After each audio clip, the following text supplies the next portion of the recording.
The mother of all storms is knocking on your door. Are you ready? Hey everyone, welcome back to Max Velocity Weather. Now, I'm going to cut straight to the chase today, because what we're dealing with right now is not your run-of-the-mill grab an umbrella kind of situation. This is something else entirely. This is the kind of system that makes veteran meteorologists sit up straight and put their coffee down. So please, do yourself a favor. Give me your full, undivided attention for the next few minutes. Because what I'm about to walk you through could genuinely matter for your safety and the safety of the people you love. What's brewing across the United States right now is, without question, one of the most jaw-dropping and potentially history-making weather setups I have ever had the uncomfortable privilege of tracking. And look, I know the word historic gets tossed around so casually in the weather world that it's starting to lose its punch. Believe me, I'm aware of that. But when you sit down and actually look at everything that's coming together with this particular system, the atmospheric ingredients, the sheer geographic scale of the danger zone, and the raw destructive potential baked into this thing, I genuinely cannot think of a more fitting word. This is historic. Full stop. So let's dig into it properly. Why this storm is playing in a different league, to really grasp what makes this system so uniquely terrifying. We need to zoom way out and look at the big atmospheric picture across North America. And what we're seeing is frankly extraordinary, even by the high bar of extreme weather events. It all starts thousands of miles away, out over the Pacific Ocean, where an unusually powerful ridge of high pressure has been quietly building its muscles over the past several days. Think of this ridge like a massive wall of air that forces everything around it to go the long way around. And when a ridge of this size and strength sets up over the Pacific, it essentially body slams the jet stream sharply southward as it barrels into the continental United States. The result is what meteorologists call a trough, but not just any trough. We're talking about a negatively tilted trough of genuinely rare proportions, carving deep into the heart of the country like a knife and hauling enormous amounts of upper-level atmospheric energy along for the ride. That energy is the fuel. And right now, the tank is overflowing. A bomb is going off. Literally, now let's talk about the surface low-pressure system, because this is where things go from serious to alarming in a hurry. The speed at which this low has been deepening over the last 24 hours is nothing short of staggering. There's actually a technical term meteorologists use for when a low-pressure system drops in pressure at this kind of breakneck speed. It's called bombogenesis. You might have heard it called a weather bomb in the news, and honestly, that nickname earns its keep here. Now, bombogenesis is typically associated with ocean storms. But what we're witnessing right now is essentially the landlocked cousin of that same explosive process happening right across the middle of the country. The central pressure of this system has already plummeted to levels we rarely see in continental storms. And the models are strongly hinting that it's not done sinking yet. It could keep deepening as it marches across the central United States over the next several hours and days. What does that mean for you on the ground? It means the pressure difference between the center of this storm and the air around it.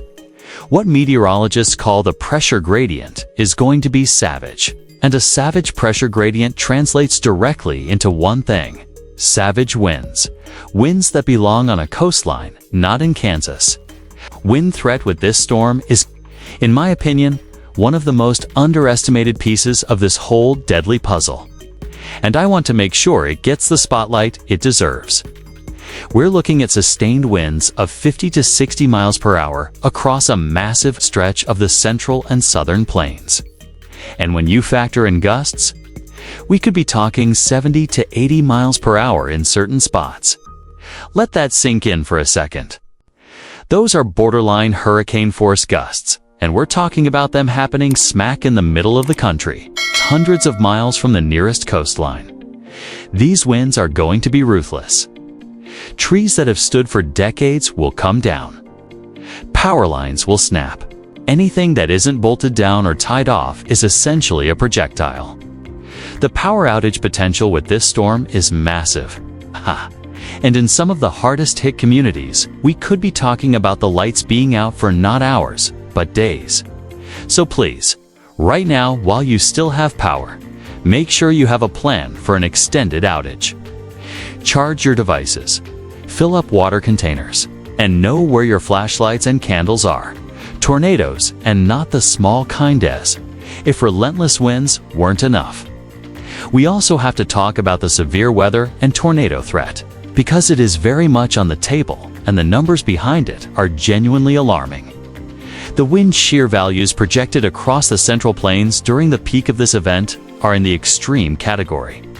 We're talking about 0.26 kilometer bulk shear values, running well above 100 knots in some areas. To put that in plain English, these are the kinds of atmospheric conditions that breed not just tornadoes, but major tornado outbreaks. Not a handful of weak, short-lived twisters. We're talking about the very real possibility of multiple, long-track violent tornadoes, storms, that could reach EF4 or even EF5 intensity on the enhanced Fujita scale. These are the tornadoes that leave nothing standing. The kind that erase neighborhoods. The kind that show up in documentaries years later as cautionary tales. I'm not saying that to scare you for the sake of it. I'm saying it because you need to understand what the atmosphere is capable of producing right now. The danger zone. Where to watch most closely, so where is all of this most likely to happen? Based on the latest model runs and the positioning of the key atmospheric ingredients. The corridor that has me most concerned right now runs from central Nebraska southward through Kansas and Oklahoma and into North Texas. This is the sweet spot, the area where instability, wind shear, and a powerful low-level jet all converge at once.